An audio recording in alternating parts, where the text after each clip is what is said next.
Should you pay off your mortgage prior to retiring? That's the big question, and it's one that you might be asking yourself as you're getting ready to transition into retirement. Hi, I'm Brad Lineberger, founder of Seaside Wealth Management, where we help people plan for and implement these retirement strategies for a select number of people. Because we can't work with everybody, we put out this educational content to help as many people as we can.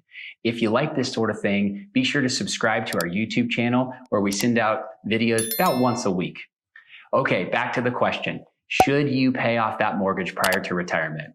So here's the way to look at it. There's really not a perfect answer to this. The answer is it depends on what's right for you. And what I mean by that is the classic or traditional view of retirement planning was you should get all of your debts paid off prior to retiring.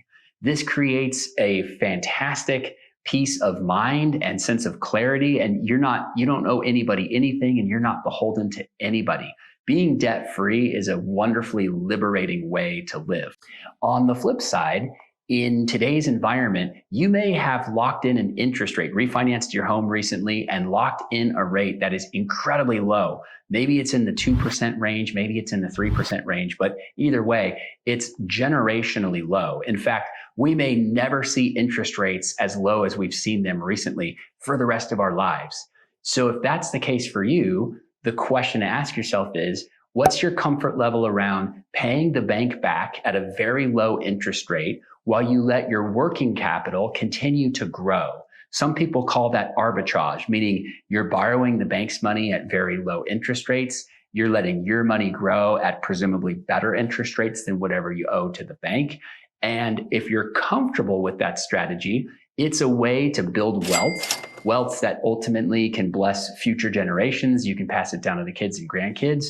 However, with that strategy comes a little bit more uncertainty. There's no guarantees in life, and you don't know for sure that your capital is going to grow at a higher interest rate than the bank. With history on our side and history as our guide, there's a likelihood that it will, but there's no guarantee. And that's the difference between the approaches.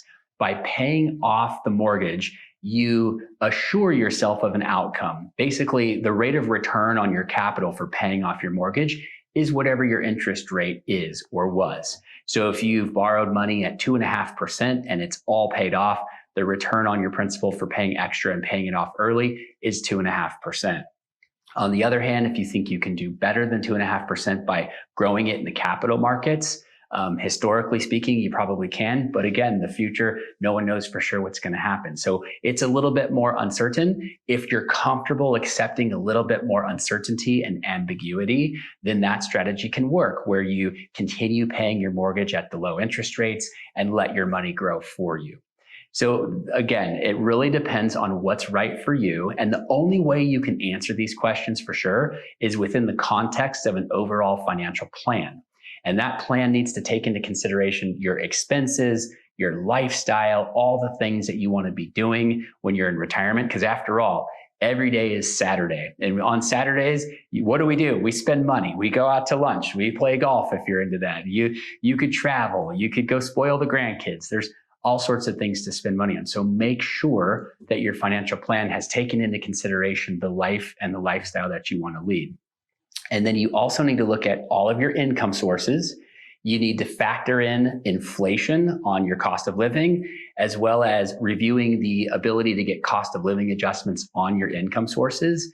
And really only then can you answer the question, should you pay off the mortgage or not? It's a really important question, and one that you need to spend adequate time on to really properly address it for you. If you have questions about, what interest rate is appropriate to consider paying off versus what interest rate should you just keep, and if you have questions around this and you want to get some help, don't hesitate to reach out. We're happy to help and give you some guidance. And be sure to subscribe to our YouTube channel, where we're going to be sending you more educational videos like this.